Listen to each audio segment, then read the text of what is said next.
Reach high, aim high, and obtain.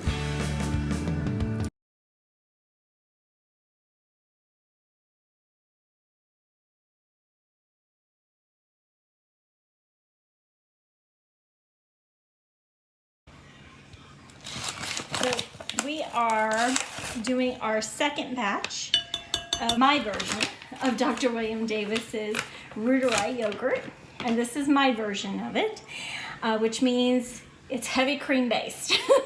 So this is the bag of the prebiotic fiber that I'm using, but also Inulin works just fine. And again, it's 2 scoops this time though, that I'm doing 2 tablespoons of the prebiotic fiber. And then that little container we saved previously from our first batch, we let it thicken in the refrigerator batch, is this right here. And see how thick it's gotten? Now remember, it was very liquidy when it came off. But you can see here, if I stir it just a little bit, there was just a little bit of water in the bottom. That's no big deal, but you can see now it's very thick, which is what I love. I love a really thick yogurt. So we're gonna do 2 tablespoons of this as well.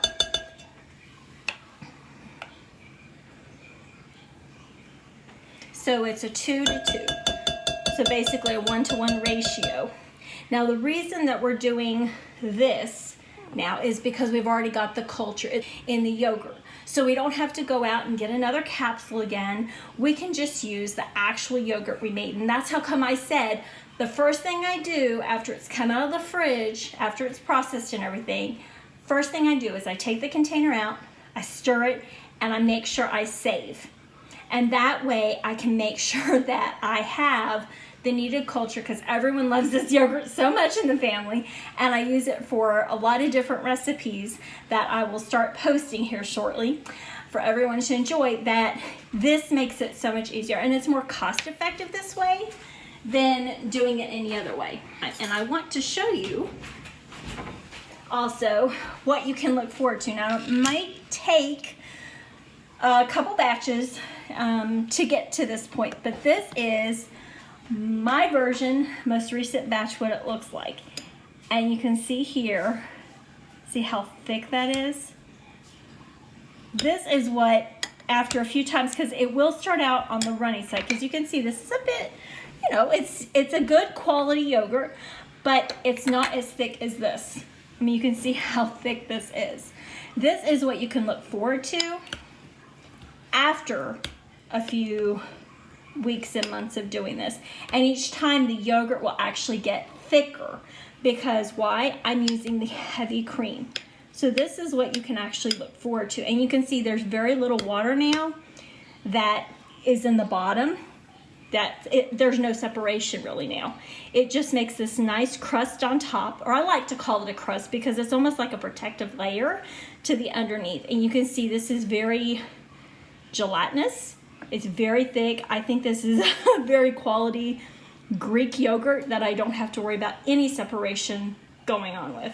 So this is what you can look forward to. But while you're getting to this point, I want you to know what you can look forward to doing this process that I have in place for you, is that right there. But while you're waiting for it, let's finish our step 2, okay? And that is, I like to mix the yogurt with the prebiotic fibers at this point. And again, it's our 2 tablespoons of our version of Dr. William Davis's plus the prebiotic fiber. And the reason I'm mixing it together is I found that the prebiotic fiber really needs a medium to really come together on, because otherwise, if all I did was to add the liquid and I didn't stir it like this in advance, the prebiotic fiber will harden and it will be crusty and it just won't want to mix. But if I've pre-mixed it in something, or I have facilitated it like I'm doing here, I have found it comes out beautifully. So now we're going to add our heavy cream. And this is what the heavy cream that I'm using looks like, just so you have a reference point. And we'll be adding the heavy cream until we get to the 6 cup mark of my measuring cup. You can see it's quite heavy and thick, but that's exactly what I want here. Our 6 cup mark here. Use it from when we buy. There we go. So we're getting to our 6 cup mark. And we just want to gently begin to stir it. Now, the great thing I also like about the glass is, see here on the side, you can see there's just a little bit of discoloration. Well, that discoloration is from where we mixed the prebiotic with our yogurt. And that's one thing I also like about using my glass measuring cup, is it visually allows me to go around, make sure everything is well mixed together, so that I know when I put it on, I have everything in the state that I need it to be. So just mix it really good. Now, depending on where you're at with it, feel free to also mix it in stages like I showed with my first batch, where you put just a little bit at a time to make sure it's thoroughly mixed. But because of my glass container, I know I'm good. And especially once it's already in that liquid form. But before you've gotten it into that yogurt state, it's not advisable to just dump it all in like I've done here. Otherwise, you're good. Okay, so now we're going to put it into our yogurt maker. And I love this yogurt maker because it allows me to perfectly set the time and the temperature. And we're going to end up doing about 3 cups in each one. And I like to stir it as I pour it to make sure everything's well incorporated. And get that last little bit in there.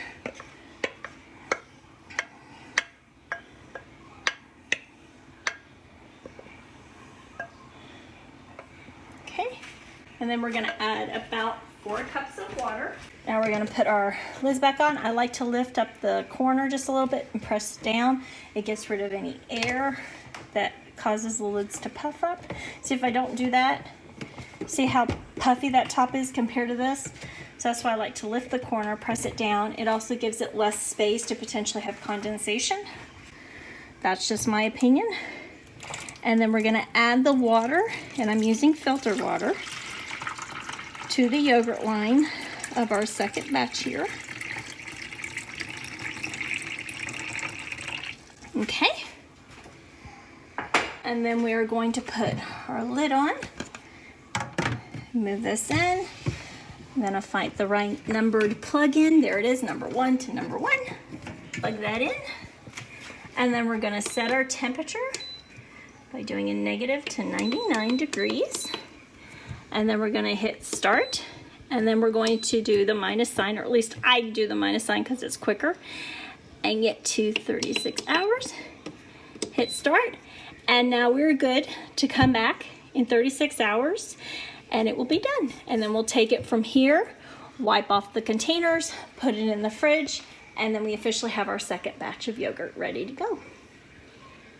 It is now the 36 hours later on our second batch of Reuteri yogurt here. So taking off the lid to make sure the majority of the moisture goes into the container here. Just gonna gently pat dry the top. Okay, and then we're gonna lift this out. I'm simply gonna dry the container here so I can put it in the fridge. And I'm doing my best not to jostle it too much because right now it's in a liquid form, and you can see there isn't really much separation. There is a little bit of that, like I noticed, is mine forms a little bit of a layer on top, but that's okay. I like actually breaking that layer. It's so much fun to me. Okay, so I'm gonna stack these two together. I'm gonna put them in the fridge, and I'm gonna let them cool and thicken for about 8 to 12 hours. Ideally, I've learned 12 is best, but I found 8 hours is when it really starts solidifying. But I'm gonna do my best to wait. And then we'll get some fabulous results. And I'll show you how it looks. It's been the needed wait time for the thickening of our yogurt, and I want to give you kind of a visual reference as to how the yogurts look over time. First batch that we made with the culture, second batch that we made with the starter from our first culture, and then this has been after a few months or weeks, just so you have an idea of how it all looks.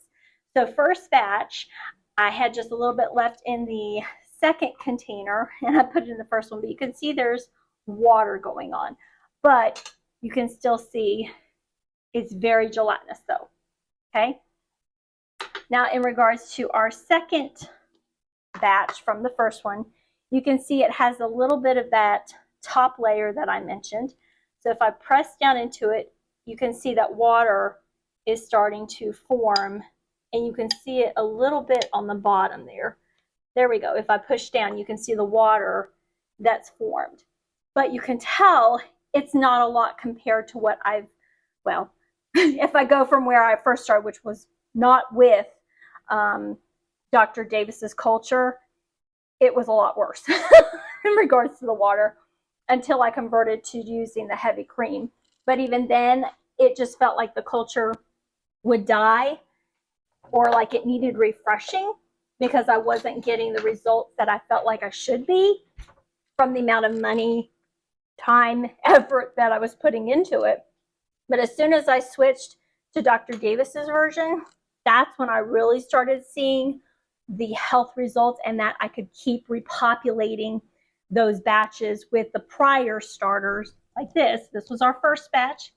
This is our second batch. You see there's still a little bit of water, but it's not bad. It's not like what I experienced previously when I was doing the half and halves in the heavy cream. Now this is after a few months. It's been at least 2 months that we actually started using his culture, and you can see here there is no water on it that's populated on the bottom, and I only broke one side of it so that you can actually see it still has a little bit of that, what I like to call like a crust, but it's not like a hard crust. It's like a thick layer on the top. But once you break through, it's this beautiful gelatinously thick without really any separation or water showing like you have with these other two. So I wanted to kind of give you a reference point as if one were to do this approach, this is ultimately what you can look forward to. It's very thick. I mean, look at this. I'm trying to lift up my spoon and I have to shake it off because it's so thick. But what I found is it feels like it's more potent to me doing it this approach, because I can do just a few tablespoons than the standard half and half recipe. So be aware of that. But obviously every person's body is different, so that may change depending on what your body needs. But you can see how it goes from some water, and if I push down on this, you'll see there's more water. See there at the bottom? And that's simply because it's the first batch, and there is separation that occurs, but it's not huge. It's like a standard yogurt separation where you're in the store and it has that little bit of water at the bottom. It just happens naturally with yogurt. But you give it time with the heavy cream and you get to that final ultimate result, which is very little, if any, water. And you can see there's a little bit of condensation at the top, but that's just from where the lid had condensation that naturally occurs as part of the processing time.